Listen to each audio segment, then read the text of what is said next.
I come in there and I want to work out. And Joe Gold immediately called me balloon belly. This is terrible. I'm embarrassed. Look at that waist. Wow. What is the secret behind these narrow waistlines of golden era physiques? What did they do? Muhammad Ali, one of my great heroes, had a great line in the 70s when he was asked, how many sit-ups do you do? He said, I don't count my sit-ups. I only start counting when it starts hurting. And I feel pain. That's when I start counting, because that's when it really counts. That's what makes you a champion. That's the way it is with everything. No pain, no gain. The next body part we're going to do is abdominals.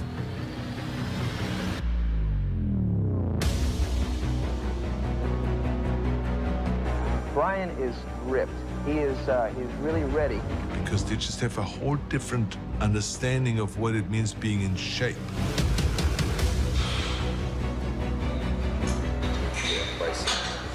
Every time I'm done doing my abs, I stretch my bicep, it brings the cuts out more. The abdominals is really the focal point of the body when you're standing on stage as a bodybuilder. That's the first part that the judges are looking at. They focus in on the abs, and then they start looking at the whole body. So it's very, very important to develop a great midsection.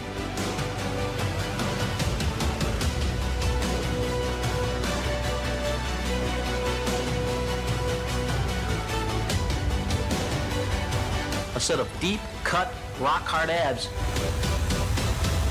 Midsections you just don't see today anymore. Let's see how they got those small waists with deep carved abs during the golden era of bodybuilding. Zane would do sit-ups. Zane would do one set of sit-ups for an hour without stopping. I'm like, my God, what planet is he from? The thing that's important is rhythm. Each repetition should be as if it were to a beat, especially higher reps as an abdominal training. I train them as hard as I do any other body part, probably more often than a regular body part. In other words, I don't let my abdominals rest when I do train them. Up, flex. That's the way it's done. Hands behind the head, your continuous movement. You want to keep the tension on the abs at all times. We're flexing at the top of each repetition. You want to always keep that in mind. You don't want to relax the ab. That's why you get people saying, oh, I did 1,000 sit-ups a day. You didn't do 1,000 quality sit-ups. Because they're a muscle that seems to recover. They can take a pounding, you know, and then when I do train them, I train them pretty much non-stop. Notice how I'm crunching the abdominals in a top position. I'm flexing the muscle every rep.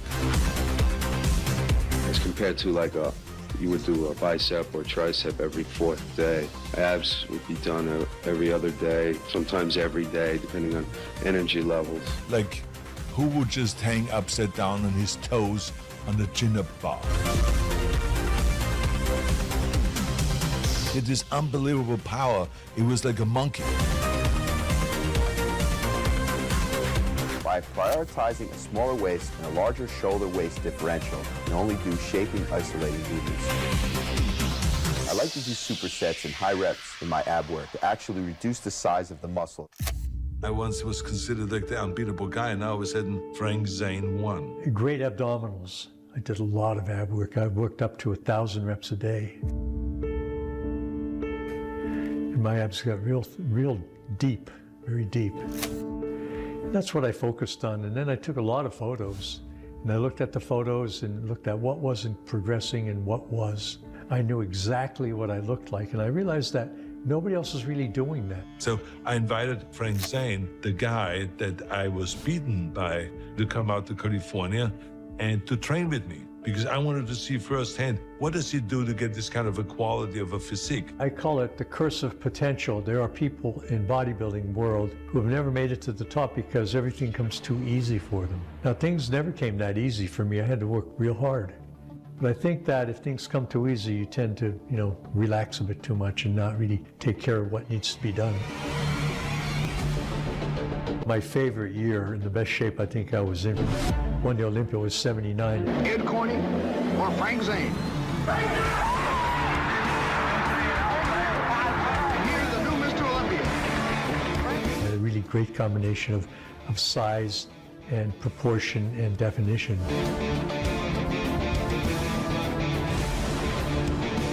But in 82, I wanted to be bigger, so I wanted to compete at 200 pounds. It was a mistake because I was a little bit too bulky. I noticed that the center part of my body was a little bit too thick for the rest of it. Then in 83, I went the opposite direction. I was about 15 pounds lighter, and I was very muscular, a little bit too light. So that was my career after age 41, from 1960 to 23 years competing. I figured that's enough.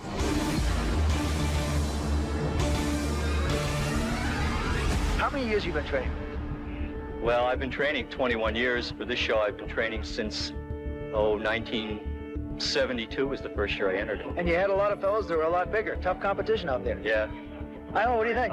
I think I'm very happy about the results because I told you it's not the size that counts, it's the proportion and the symmetry. I had this opinion. He was the best poser today, had the best presentation, and he promoted himself all the way as being the winner this year. And he is the winner. He was confident he came here to win. The crunch. I like to do 25 to 30 reps per set, really getting a great burn in the muscle. At the top of the crunch, round your back and really peak the abs hard by squeezing. Keep tension on the muscle the whole time. The intercostals and the lower part of the abs. And it's done like this. You lay straight back on a flat bench, put your feet up on a bar, crunch your body up this way, twisting your wrist, your hips, attacking a little bit more of the intercostals.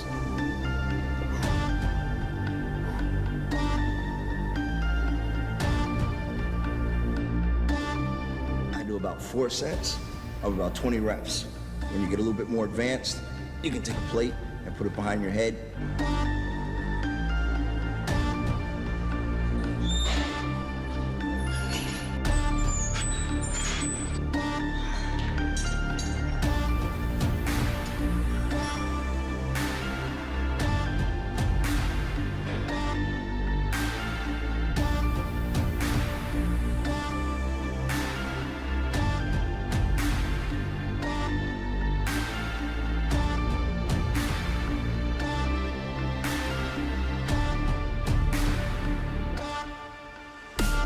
Directly after my crunch set, I get on the flat bench to hit the lower abs with lying leg raises.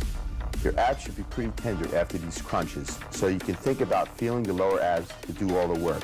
Try to visualize the muscle working. If it works, don't knock it. I like 3 sets of 25 reps here. So when you get up on top, think, getting those intercostals in. Oh, that's going to be a good one for you, Francis. With the upper abs fatigued from the crunches, the lower abs will be forced to take over most of the workload. Squeeze as much tension as possible into the muscle. Abs, hanging leg raises. Those are the 2 exercises where it affects the whole area. Ab machine, hanging leg raises. It just creates that whole V taper. I can see that. Oh, that's a good movement. Okay.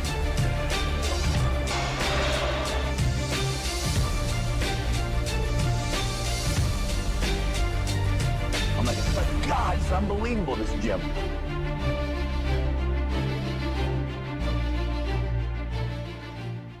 The whole thing with Gold's Gym was that counter. I remember the day when Serge Nubret came in during the 1977 and Mr. America. He walked in with his wife Jacqueline, and I never forget it. You know, he was brilliant, and he was big, and he had this white towel type T-shirt with a big crucifix, and the gym stopped. This is something I've never shared with anyone, but the gym stopped because I was at the front counter, and the gym stopped, and even Robbie Robinson, who would never let anything stop his training, I looked over, and Robbie Robinson froze as Serge Nubret walked into the gym. It was amazing. He would do 1 hour, non-stop, 2,000 sit-ups, and then finish with 6 sets of leg raises. Just wow. Who still does that?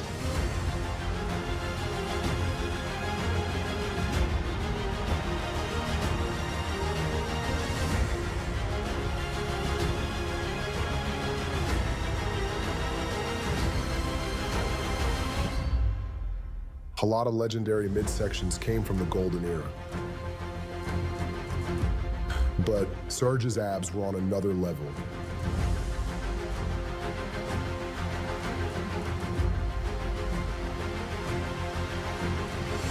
It's not so difficult. But you have to put your mind there. You have to put your mind into your muscles, because you can train hard and never get it. But if your mind is there, the results come quicker. My only other abdominal movement is the intercostal pulley crunch, done with an overhead pulley machine. This exercise works the intercostals. By developing and refining these muscles, you essentially put a frame of detailed muscle around the abs, creating a very intricate and visually appealing complex. Since these abs are a centerpiece of the physique, they get looked over a lot. If you're soft here, they write you off at a contest, no matter how everything else looks. Holding onto a rope handle, I sit on my knee in front of an overhead pulley and bend at the waist until my torso is about 70-degree angle. The rope is held close to my body, about at chin level. My elbows are tucked in, my head is tucked in, my back is rounded. From this position, I bend slowly and twist, bringing my right elbow to my left knee and my left elbow to my right knee. As I do this, I consciously contract the sides of the abdominal, working to isolate the intercostal. Since the cable work, continuous tension and hard peak contraction that are the keys.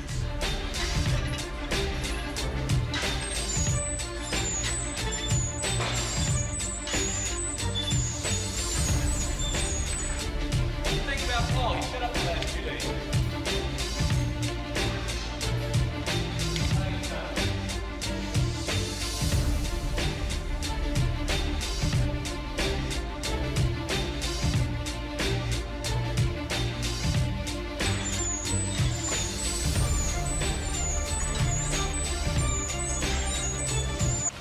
Biceps also.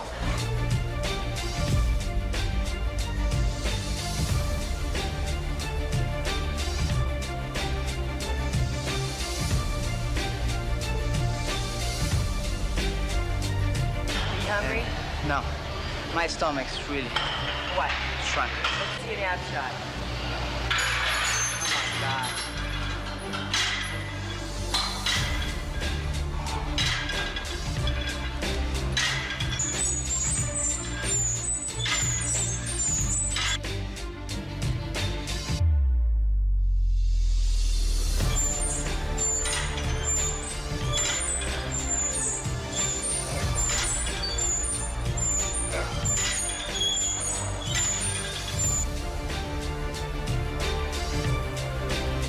The more the muscle is kept working without rest, the more fibers are called on. Faster and more detailed striations you create. The more you fill every inch of muscle range of motion with the tension of muscle contraction, the bigger, thicker, more striated and vascular it becomes. And that's what we're looking for.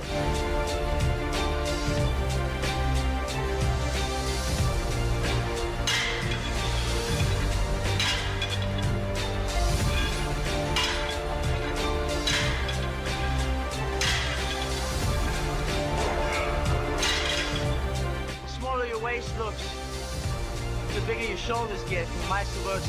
The bigger your shoulders get.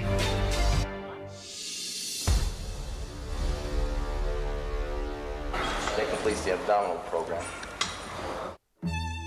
So many of those guys have their stomachs sticking out. Well, what are we talking about here? I mean, it used to be that you should have a V-shaped body. Now, I don't know, it's like kind of like a bottle-shaped body or something like that. But it's not, it's a kind of, it's a weird thing that is happening on stage that no one can pull in their stomach anymore for a long period of time and stand on stage with a vacuum and pull in stomach, shoulders out, and to look athletic.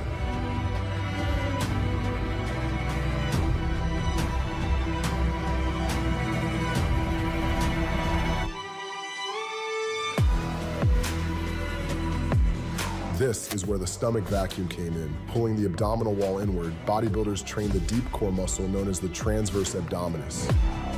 Look at that waist.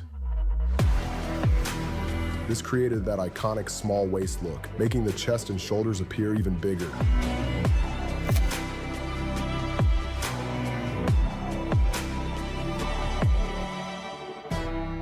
I got reasonably placed last year, but I wasn't happy with my condition, you know, and I thought this year I'm going to get back to my roots, get back to where I come from, and it works. I'm in the best shape of my life now. The smallest waistline I have ever seen on a guy that big.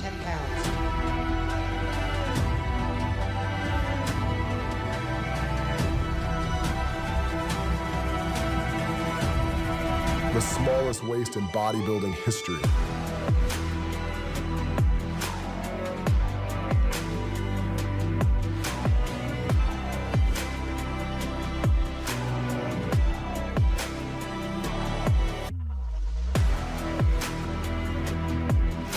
The pose that became one of the most iconic photos in bodybuilding. In 8th place, Brian Buchanan.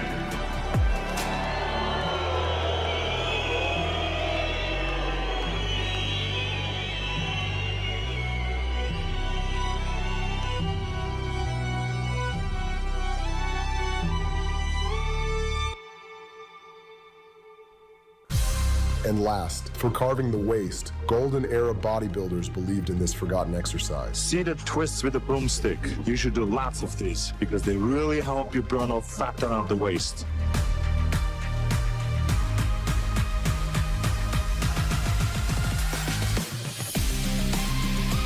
Even 8-time Mr. Olympia Ronnie Coleman did these broomstick twists.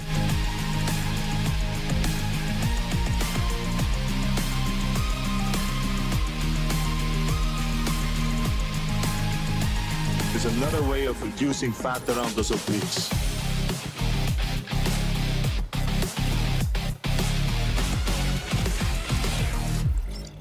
You can have the best ab routine in the world, but in the end, diet is what will always reveal the end result. Before a show, before a contest, 6 weeks before, strict diet, only meat and fish. Meat and water. fish.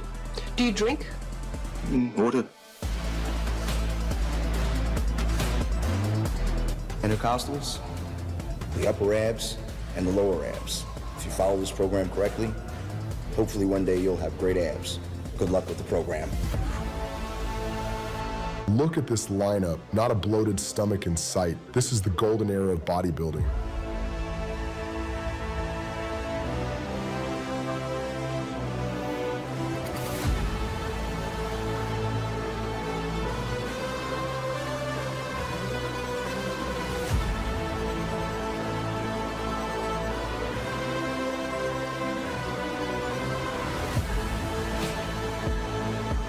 This is the standard that defined an entire generation of bodybuilding.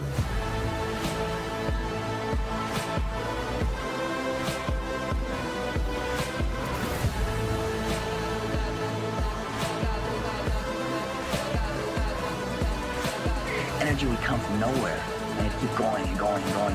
It seemed like it was almost ready to quit, and there was no more energy left, and all of a sudden, more energy would come, and it'd keep going.